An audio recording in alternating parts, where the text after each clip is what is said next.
esta es en realidad de verdad una cátedra de tercera cámara.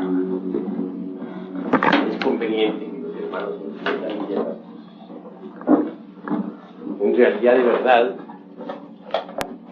quienes ingresan a esta tercera cámara deben tener ya cierta preparación para poder comprenderla. Algunas veces se me ha insinuado la idea de hacerla más sencilla y al alcance de todos.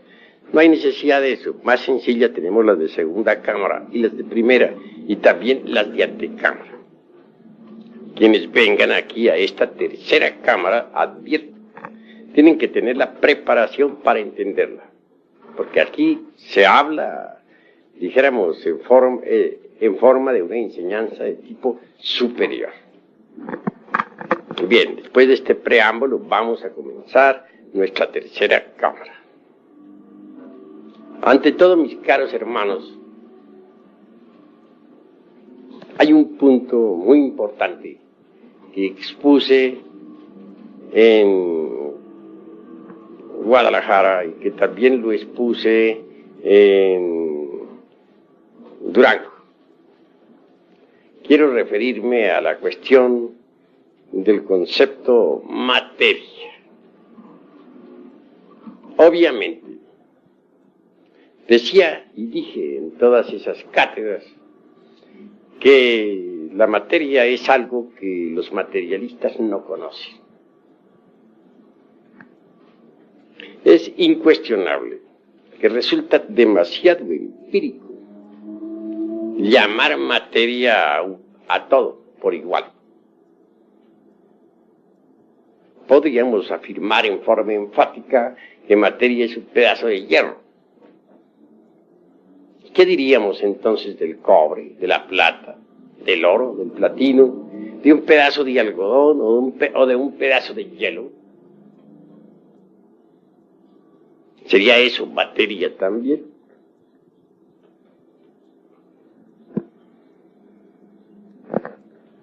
Si un químico en un laboratorio llamara fósforo a todos los elementos químicos que existen en el mismo, ¿no sería acaso tal afirmación absurda? No menos absurdo resulta denominar materia a cualquier elemento, a cualquier sustancia, per se, es decir, por sí. Quienes así proceden son empíricos, pero no científicos en el sentido trascendental de la palabra.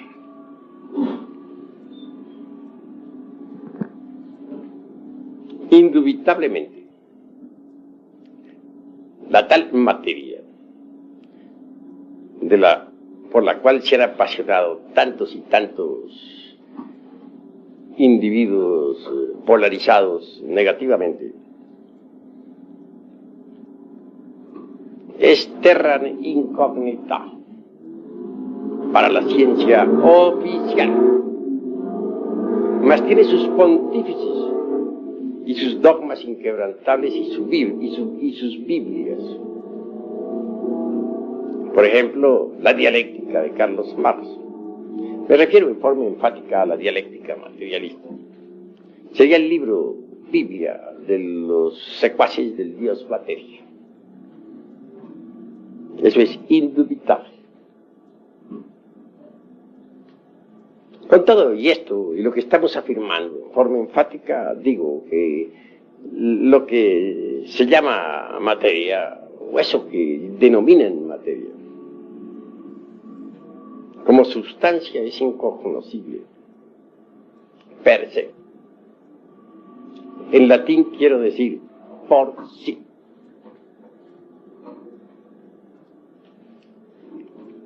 Claro que los fanáticos de la dialéctica materialista, airados, tratarían de refutarlos, basados en el dogma aquel inquebrantable del marxismo, que rechaza las afirmaciones categóricas de don Emmanuel Kant en aquello que se dice por sí o en sí mismo, etc. Quiere Marx embotellar la mente dentro del dogma inquebrantable y cerrarle el paso a la dialéctica. Nosotros indubitablemente somos dialécticos y por lo tanto no admitimos dogmas, sean estos de tipo materialista o de tipo espiritualista. No estamos contra la dialéctica, puesto que somos dialécticos. Usamos la dialéctica en el análisis, en la exposición doctrinaria. Si decimos que don Emmanuel Kant tenía la mala costumbre de hablar sobre las cosas en sí, procederíamos en forma dogmática. Téngase en cuenta que la cosa en sí es algo que no conocen precisamente los pontífices de la dialéctica materialista.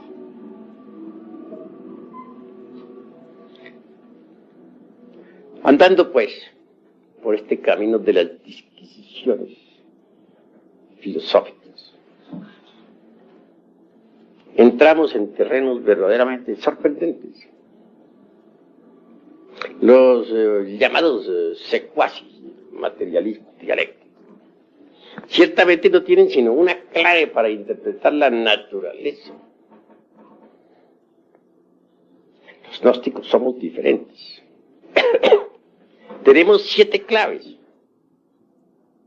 y por ello en el terreno tanto inductivo como deductivo relacionado con la investigación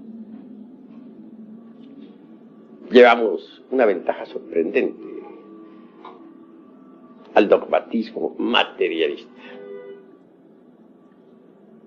Todavía hay reaccionarios por ahí que piensan que más allá de la velocidad de la luz no es posible la existencia de ningún átomo. Esto nos huele a clerigalía de tipo materialista, porque tenemos velocidades tan sorprendentes como la fuerza de la gravedad. Bien sabemos que las ondas gravitatorias son mucho más veloces todavía que las ondas de la luz. Así que quienes sientan cátedra dogmática sobre la sustancia en sí o la llamada materia cierran el paso a la dialéctica, y nosotros somos dialécticos revolucionarios. No podremos aceptar dogmas. Pero la sustancia en sí incuestionablemente tiene que procesarse en forma multidimensional. Rechazar la multidimensionalidad es rechazar la teoría de la relatividad. Y la teoría de la relatividad de Einstein está demostrada matemáticamente.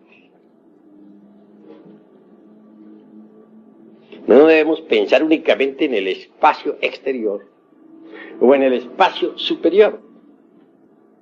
Conviene que pensemos en el espacio interior, o mejor dijéramos en los distintos espacios interiores.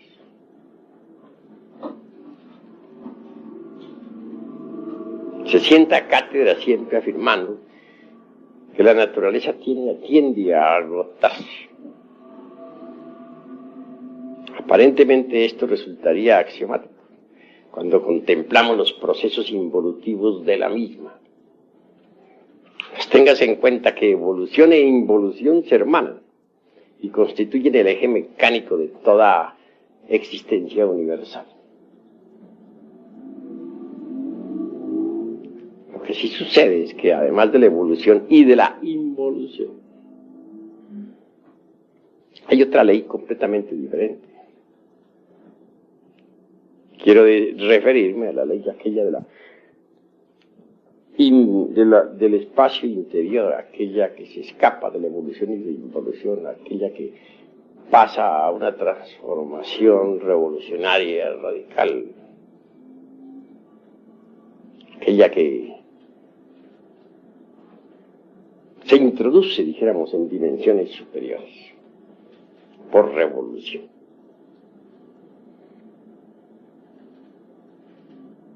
Bien, considerada las cosas desde este punto, un día la naturaleza se habrá agotado, eso es obvio, aparentemente agotado, eso es incuestionable. Mas sucederá que, en vez de proseguirse en los procesos evolutivos e involutivos, la naturaleza misma se habrá volcado en una dimensión de tipo superior. Podrá desintegrarse en la materia física, pero como sustancia en sí o por sí, a la luz de los postulados de un Kant y su crítica de la razón pura, pues obviamente tendrá que pasar de dimensión en dimensión, como en forma de escala multidimensional, hasta llegar pues al estado aquel que podríamos decir homogéneo, divinal, si cabe este término ahí, más allá de las simples concepciones caóticas de cualquier génesis. Y al fin, depositada esta tierra como si fuese una semilla en sustancia, entre el espacio profundo, aguardará como una semilla el momento en que ha de ser despertada para una nueva actividad. Pensemos en un árbol, muere después de haber dado sus frutos, se convierte en un montón de leños, pero al fin deja sus gérmenes, y en el germen continúa la posibilidad para ese árbol, la posibilidad de repetir su existencia. Lo mismo sucede con el mundo tierra, o con cualquier mundo del espacio, o con cualquier sol del infinito. Un día dejará de existir, pero continuará como simple germen en el espacio profundo, inconfundible con el espíritu universal de vida, o con el gran alaya del universo. Entonces, allí aguardará el momento de una nueva manifestación. Obviamente, cuando tal instante llegue, la fuerza eléctrica, el huracán eléctrico, el torbellino eléctrico polarizará nuevamente esa sustancia. Y nacerá un nuevo caos, por ende. Y es el fuego, el logos, quien fecundará tal caos. Tal caos podríamos llamarlo, y lo hemos llamado otras veces, el limbus, o el mysterium magnum. Tal caos en sí mismo pertenece a esa materia de que otro día les hablara, llamada Heliastes. Los orientales la denominan Sababat. Indubitablemente, tal germen, después de que haya sido diferenciado por el impulso eléctrico, o polarizado, o bipolarizado, viene a ser, o vendrá a ser, fecundado por el fuego. Y entonces, de ese caos nacerá una nueva vida. Surgirá el anima mundis, en forma nueva. Descenderá de dimensión en dimensión a través de sucesivas cristalizaciones hasta aparecer como un mundo nuevo.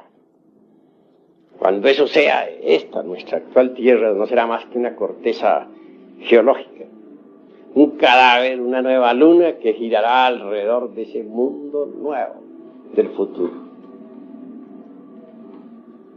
Bien, hago esta exposición para decirles lo siguiente.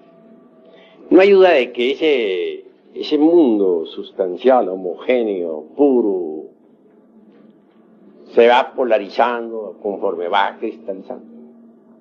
Y al fin definitivamente aparece físicamente bipolarizado. Como parte positiva lo llamaremos espíritu. Como parte negativa podríamos llamarlo materia, aunque la gente no sepa qué cosa es eso. La corriente de tipo, los que se identifican con el polo positivo de esa sustancia homogénea, ya en plena bipolarización, se denominan espiritualistas. Forman corrientes religiosas, escuelas, sectas de tipo místico. Los que se identifican con el polo negativo se denominan materialistas. Los primeros adoran a un dios espíritu de tipo antropomórfico. Los segundos adoran a un dios materia. La religión de los primeros los liga, pues, o intentan ligarse a lo divinal por medio de sus creencias. La religión de los segundos cree que es posible ligarse al dios materia a través de sus sectas o también creencias. Tan religiosos son los unos como los otros. Son dos corrientes opuestas que mutuamente se destruyen. Nosotros necesitamos seguir la tercera fuerza. La positiva es útil, cumple su labor, la negativa es útil, pero nosotros necesitamos de una tercera fuerza, la fuerza neutralizante. Esta resuelve la lucha de los opuestos brincando hacia la síntesis. La tercera fuerza es neutralizante. La tercera fuerza es interior, profunda. Nos lleva hacia el ser. Necesitamos autoexplorarnos para autoconocernos y descubrir en nosotros mismos eso que es la verdad.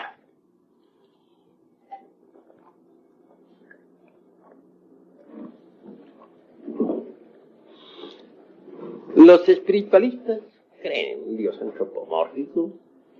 Los materialistas creen en su querido Dios materia. Ambos son creyentes. Y ni el uno ni el otro conocen la verdad. La verdad solamente es posible conocerla mediante la tercera fuerza. Está dentro de nosotros mismos, aquí y ahora. Me refiero a la fuerza neutral. Esta nos llevará, pues, mediante la exploración íntima, psicológica, hasta la experiencia vívida de eso que está más allá del cuerpo, de los afectos y de la mente, de eso que es la verdad. Ni los espiritualistas ni los materialistas conocen la verdad. Gnosis es una palabra que significa conocimiento, sabiduría. Es la sabiduría, la sofía, la que nosotros necesitamos. Y no la encontraremos fuera de sí mismos, sino dentro de sí mismos. Necesitamos apartarnos de las corrientes de la extrema derecha y de la izquierda, extrema izquierda, y marchar por la revolución del centro, profundamente hacia adentro, para experimentar lo real. Necesitamos autoconocernos. Solo así es posible llegar a la experiencia verdadera de eso que está más allá del tiempo. Así pues, olvidando las luchas y conflictos que hay entre la extrema derecha y la extrema izquierda, nos autoexploraremos en forma directa para autoconocernos y descubrir mediante la experiencia real eso que no conocen los secuaces de las diversas escuelas de derecha e izquierda. La verdad. El gran Kabir Yeshua Ben Pandira dijo: conoced la verdad y ella os hará libres. Solo la experiencia mística de la verdad. Gracias. puede darnos realmente la auténtica libertad. Por lo tanto, urge autoexplorarnos. Ante todo, ¿cómo podríamos llegar nosotros a la experiencia de lo real? Si no nos hemos conocido a sí mismos. Escrito está, no se te hizo. Así escribió Tales de Mileto tal frase en el frontispicio del templo. Necesitamos conocernos profundamente a sí mismos y en todos los niveles de la mente. En cierta ocasión platicaba yo con un señor de mostachos retos.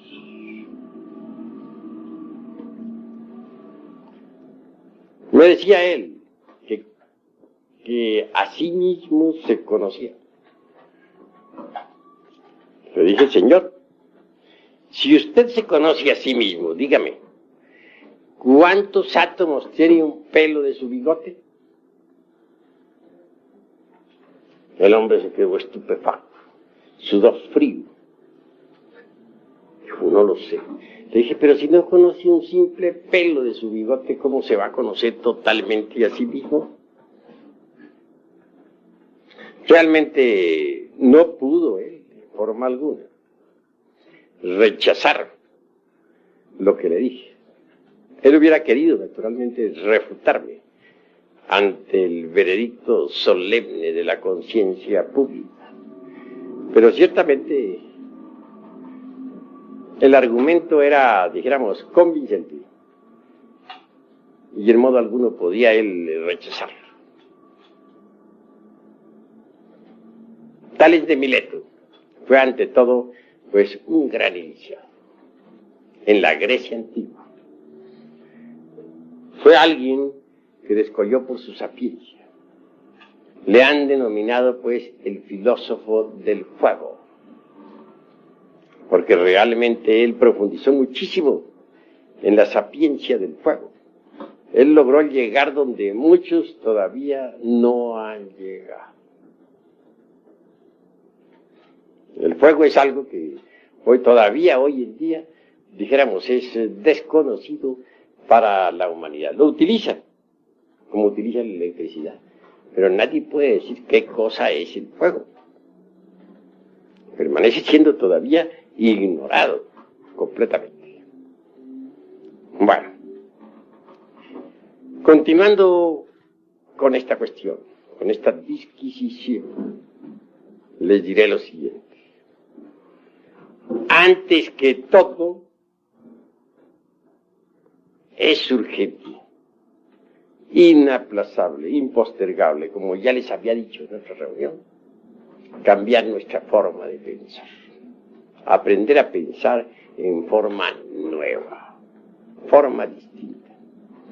Porque la gnosis es un conocimiento que, a pesar de ser tan antiguo, es nuevo. Y escrito está en el Evangelio crístico: nadie echa vino nuevo en odre viejo, porque el vino nuevo, y así está escrito, destruiría al odre viejo.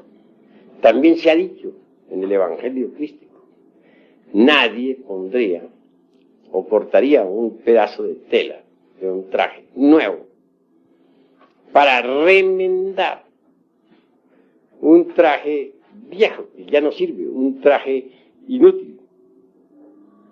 Sería absurdo en todo sentido hacer una cosa así.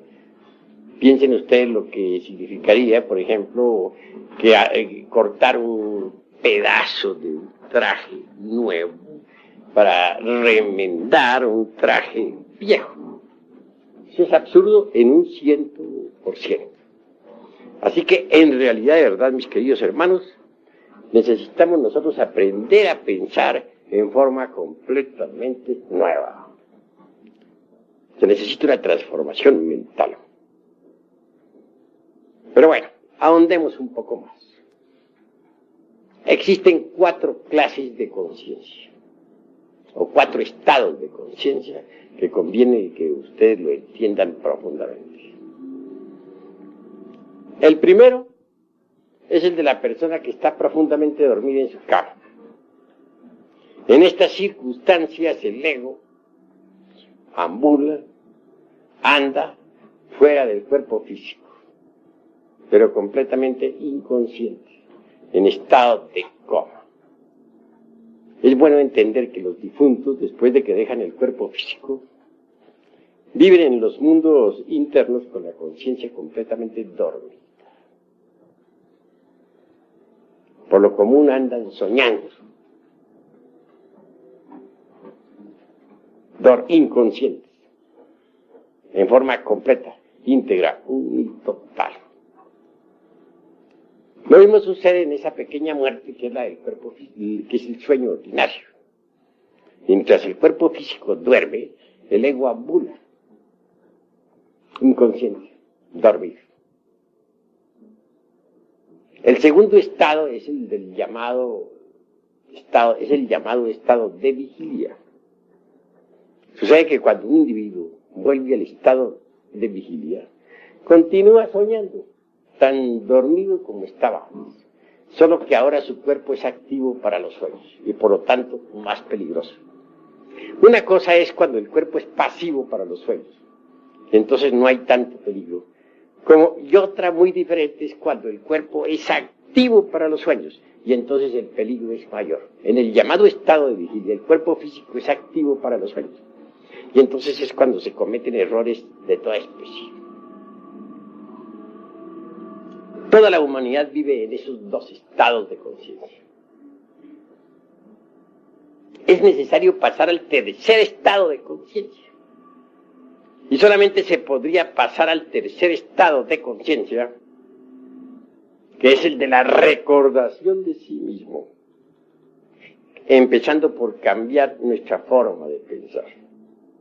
Porque si nosotros venimos aquí a este Lumiciano a recibir las enseñanzas, y luego, pues en la calle somos otra vez como éramos antes, ¿cuál ha sido el cambio que se ha verificado en la forma de pensar? ¿De qué sirve recibir las enseñanzas aquí en esta cátedra? Si en la casa, en la calle, en el trabajo continuamos como siempre con nuestras emociones negativas, con nuestras reacciones ante los impactos del mundo exterior, con los mismos celos de siempre, con los mismos odios acostumbrados, etc. Hay que cambiar, claro está, la forma de pensar. Aprender a pensar en virtud de las enseñanzas que aquí se reciben. Porque si se reciben las enseñanzas y la forma mecánica de pensar sigue como siempre, entonces, ¿cuál es el cambio? ¿No sería posible pasar al tercer nivel o tercer estado de conciencia,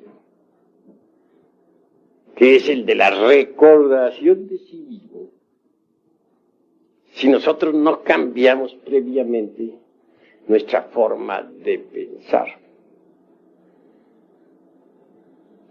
Incuestionablemente, si deseamos un cambio, habremos de empezar por cambiar el aspecto intelectual y el aspecto emocional.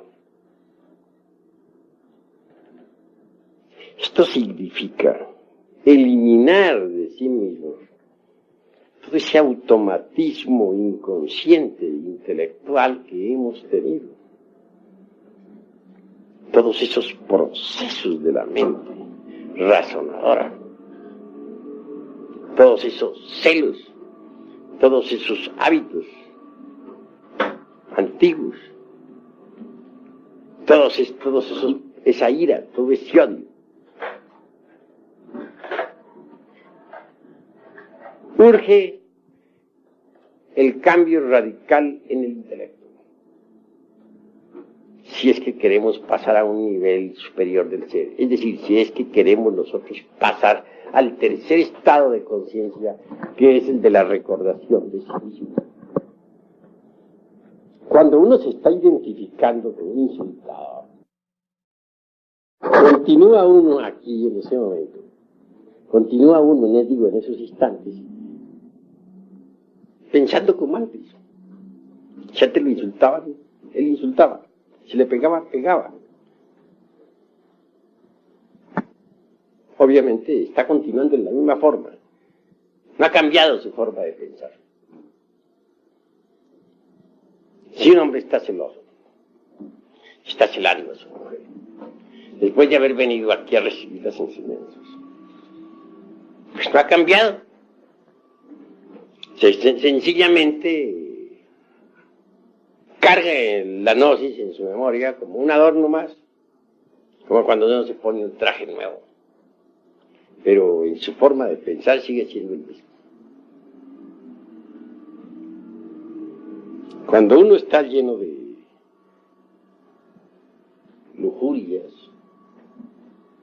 pues no ha cambiado, sigue siendo lo que era antes.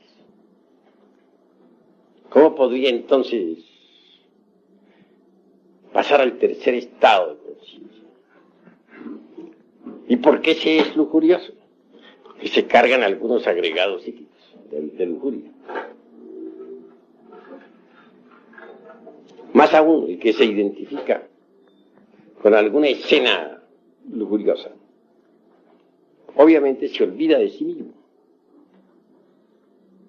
Y en ese momento se manifiesta lujurioso. Da oportunidad a los yoes de la lujuria para que ellos hagan lo que quieran. Alguien que se olvida así de sí mismo, alguien que se olvida ante una copa de vino y termina borracho, alguien que se olvida ante una persona del sexo opuesto y termina fornicando, alguien que se olvida de sí mismo ante un insultador y termina insultando también. Pues en verdad que no está preparado todavía como para pasar al tercer estado de conciencia, que es el de la recordación de sí mismo. Porque sería contradictorio suponer, siquiera, que un hombre haya pasado al tercer estado de conciencia y se olvide de sí mismo. Si el tercer estado es precisamente recordación de sí mismo. Sí, pues o ha pasado o no ha pasado al tercer estado. En esto no puede haber vaguedades de ninguna especie. Bueno, un paréntesis, podría abrir una ventanita ahí para que no haya tanto calor. Está haciendo mucho calor. Abran ustedes esas ventanas. Mucho más.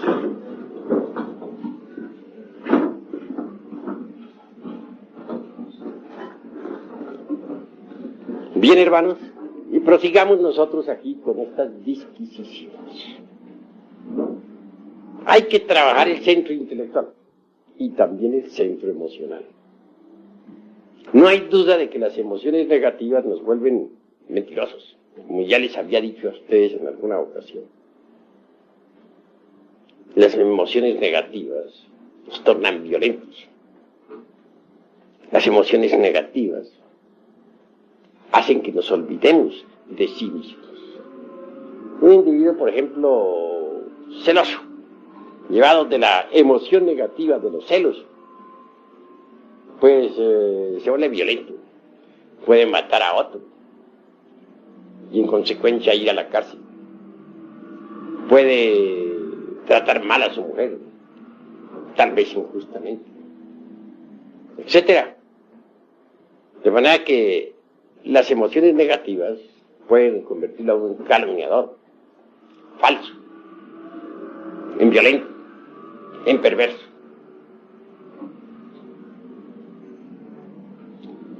Pero es muy difícil, en verdad, poder controlar las emociones negativas. Un momento estamos tranquilos, puede que al siguiente momento no lo estemos. Supongamos que estemos aquí muy en santa paz, escuchando esta cátedra, y de pronto alguien nos trae una noticia nos dicen que un pariente o un hermano de nosotros ha sido fuertemente golpeado por fulano de tal que le pegó un balazo, o que le pegaron un balazo. Claro, si no tenemos control sobre sí mismos, salimos como locos. Abandonamos aquí de inmediato lumicial, protestamos en nuestro interior, nos encontramos a alguien en la calle, le contamos rápidamente lo que sucedió, y puede darse que el caso de que al llegar al lugar donde se dice acaeció la tragedia, nada pasa. Era una falsa alarma. Entonces, ¿qué sucedió? Lo uno, abandonamos la cárcel. Lo otro, calumniamos a alguien. Lo otro, asumimos actitudes violentas.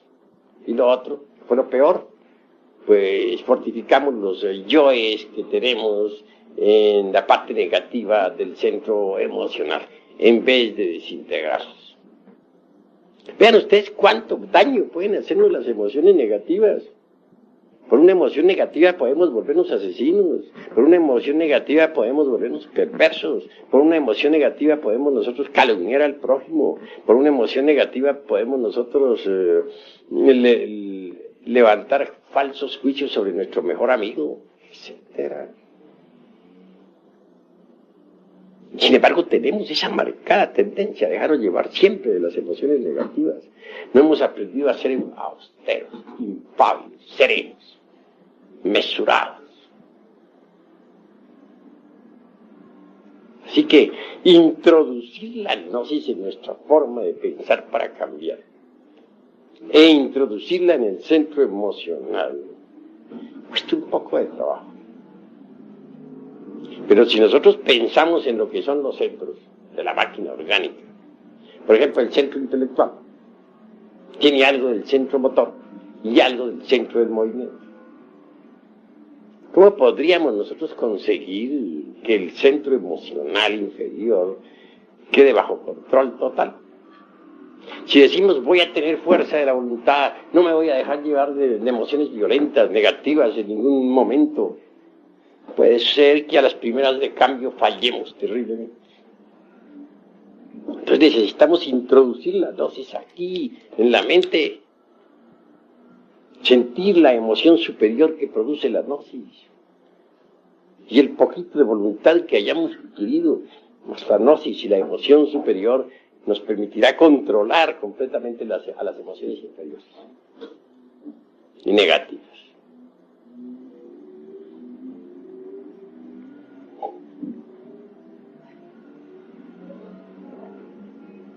En todo caso, se necesita controlar a la emoción inferior con la emoción superior. La emoción superior está en el centro intelectual. Pues controlemos a la emoción inferior con la superior. Metamos gnosis dentro del cerebro para que nuestra forma de pensar cambie y vivamos de acuerdo con los principios y las reglas del gnosticismo universal. Modifiquemos, pues, el proceso del pensar.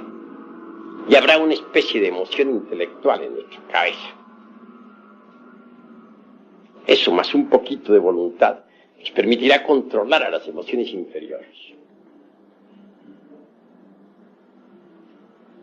Obviamente, la destrucción total de las emociones inferiores adviene con la aniquilación de aquellos elementos psíquicos indeseables que se relacionen precisamente con la parte emocional inferior.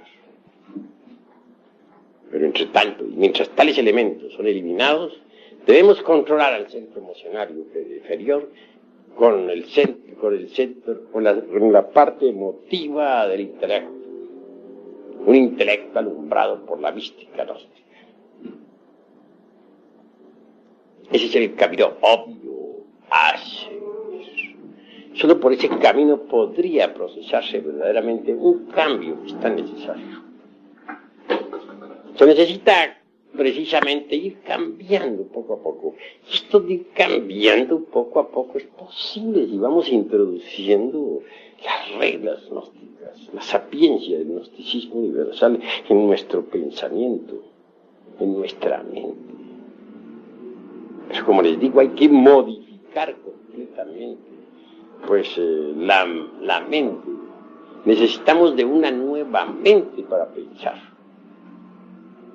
Porque con la mente vieja, con esa mente ya decrépita, con esa mente ya deteriorada, con esa mente acostumbrada a todo este tren de vida que normalmente llevamos, no sería posible provocar un cambio en nosotros mismos.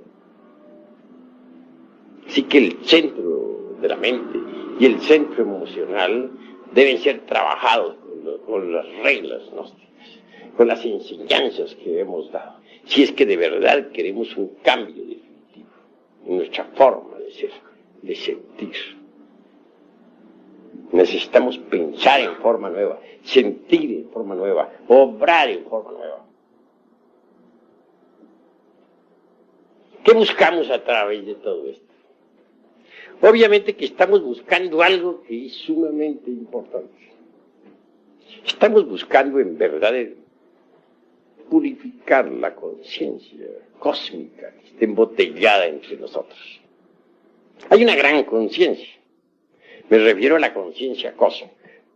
Desgraciadamente la conciencia cósmica está enfrascada entre el ego. Purificar la conciencia solamente es posible aniquilando el ego. Quien no se resuelva a pasar por la aniquilación budista jamás podría lograr la purificación de la conciencia. Es obvio que con la aniquilación budista el despertar de la conciencia se convierte en un hecho. Una conciencia despierta es una conciencia purificada mediante la aniquilación del ego. Eso es indubitable. En todo caso,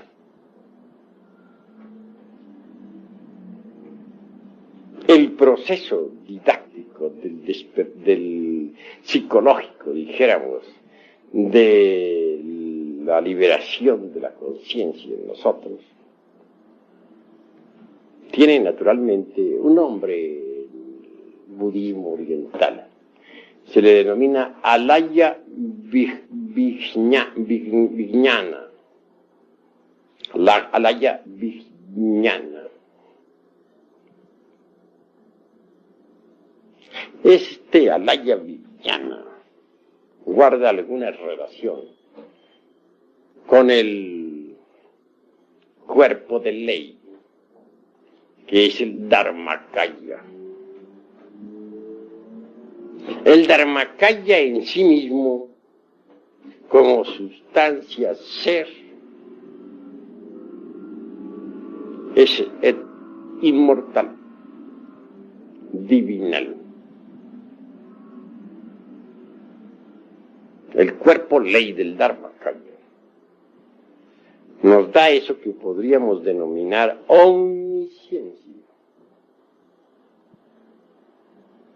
Si por algo al cuerpo ley se le llama Dharmakaya, es porque es el resultado de tremendos trabajos hechos en nosotros mismos y dentro de nosotros mismos, aquí y ahora. Que el cuerpo de Dharmakaya pueda sumergirse entre el vacío iluminador, y más aún que pueda llegar a la talidad que está más allá del mismísimo vacío iluminador, es innegable. Es innegable. Quien posea el cuerpo de Dharmakaya ha llegado a la felicidad real y a la verdad última. Pues no sería posible llegar a poseer tal cuerpo si no hemos trabajado la conciencia escondida en nosotros, a esa conciencia que se encuentra enfrascada entre el ego. Se hace necesario desenfrascarla, desembutirla, desembotellarla, liberarla, mediante el trabajo sobre sí mismos. Y no es posible trabajar o provocar un cambio al trabajar sobre sí mismos si antes no hemos empezado por cambiar nuestra forma de pensar y de sentir. Un individuo que recibe la enseñanza y continúa embotellado en los antiguos procesos intelectuales y emocionales,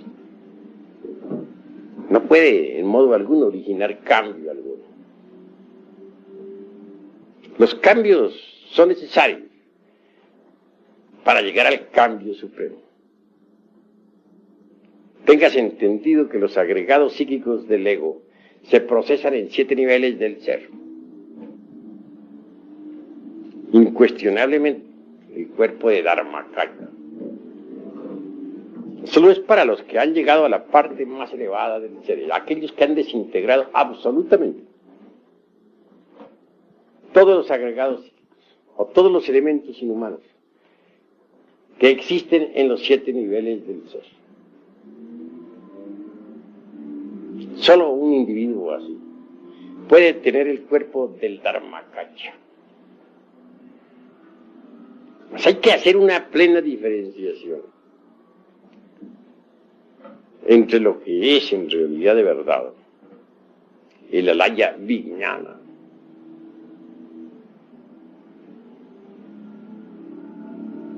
y lo que es el sunyata. El alaya vijnana nos mantiene dentro de los procesos meramente psicológicos, dentro del trabajo psicológico que tenemos que hacer en nosotros mismos y dentro de nosotros mismos aquí y ahora. Mientras alguien esté dentro de los procesos psicológicos de la alaya vijnana, podrá así, en ausencia del querido ego, entre comillas, porque el querido no tiene nada, experimentar eso que no es el tiempo, esto que está más allá del cuerpo, de los afectos y de la mente, eso que en el Oriente denominan el vacío iluminador. Pero tal experiencia no significa, ya claro, que hayamos en realidad de verdad realizado en sí mismos al vacío iluminado. Sunyata es diferente. Cuando alguien poseyendo el cuerpo del Dharmakaya está a un paso más allá de la conciencia absolutamente despierta, se sumerge no solamente en el vacío iluminador, sino que logra entrar en la talidad. Indubitablemente sabe lo que es en sí sunyata. Así que alaya vijnana es un concepto meramente psicológico. Sunyata es un concepto ontológico, indubitablemente. En todo caso, quiero que entiendan ustedes claramente a través de estas disquisiciones que una cosa es la maquinaria esta espantosa y terrible de la relatividad, y otra cosa absolutamente diferente, el vacío iluminador.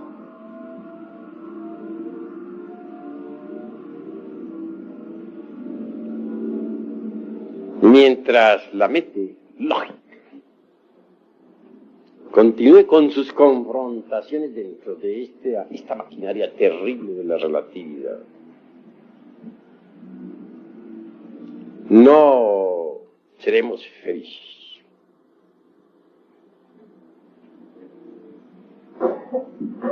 Pensemos en que una cosa es el concepto psicológico, como alaya vijnana, y otra cosa es el concepto ontológico de sunyata.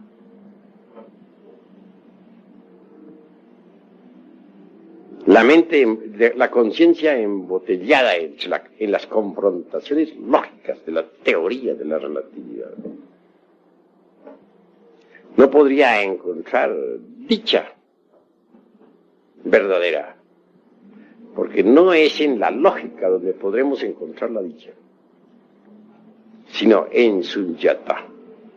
Cuando uno distingue, pues, al concepto psicológico del concepto ontológico, podría pensar tal vez en lo que es lo epistológico, o en la epistología, o en el pensar en pensar epistológicamente.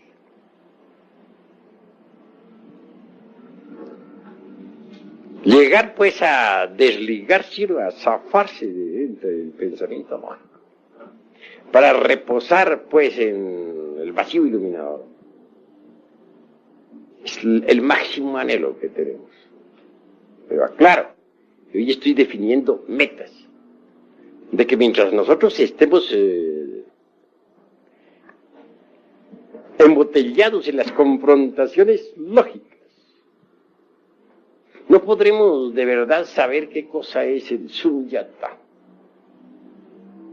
Porque Alaya Vijnana no es Sunyata. En forma similar diría lo siguiente. Les he enseñado a ustedes lo que es la meditación.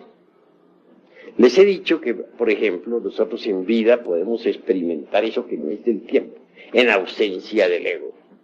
Hasta les he dado un mantra para que trabajen con él. Eso es obvio. Un día cualquiera podrían ustedes llegar a esa dicha. Porque si la conciencia está puesta en una cantina, allí estaremos nosotros. Si la conciencia está en la plaza del Zócalo de México, allí estaremos nosotros. Y si depositamos la conciencia entre el vacío iluminador, allí estaremos nosotros. Eso es obvio. Pero antes de llegar a la experiencia del vacío iluminador, aspiramos nosotros, naturalmente, y trabajamos. Eso es claro. Estamos, dijéramos, dentro del mundo de las confrontaciones lógicas. Pero una cosa es el vacío iluminador como concepto, y otra cosa es el vacío iluminador como experiencia. Ustedes pueden vaciar la mente de toda clase de pensamientos, por ejemplo, para hacer el vacío en la mente, el vacío total, el cero radical, absoluto. Si lo pueden, si lo quieren, pueden. Pero mientras existe en la mente durante la meditación la idea de que ustedes quieren el vacío iluminador, entonces el vacío continúa siendo para ustedes un concepto. Y nada más que un concepto. Se están procesando estrictamente dentro de la Alaya Vijnana. El día que ustedes logren el vacío del vacío en su propia mente, que no es la nada como piensan muchos ignorantes ilustrados que nos critican.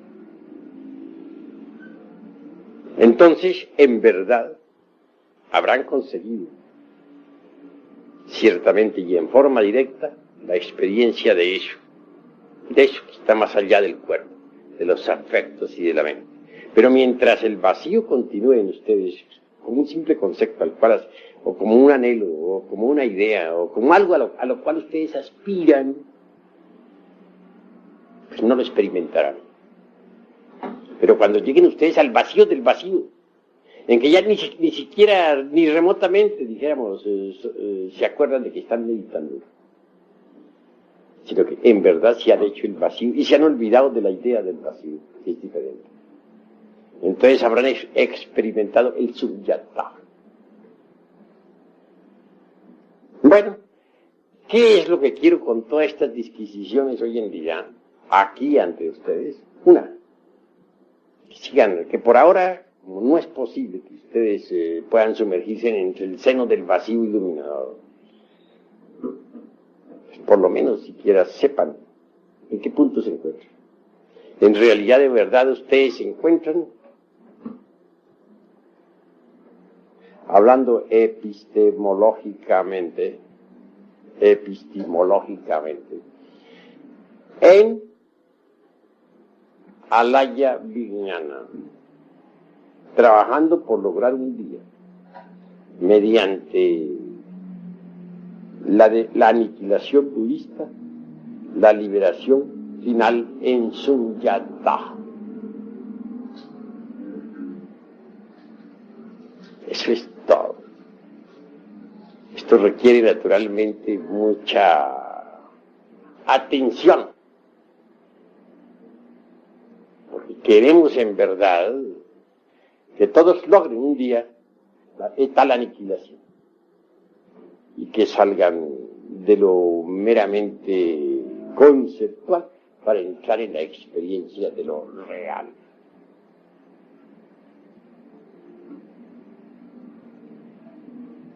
Total aniquilación absoluta es necesaria.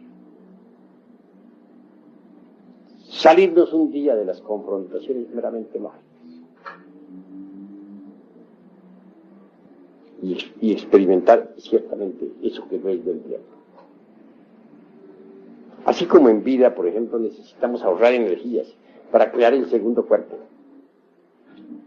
psicológico, y el astral, así se denomina.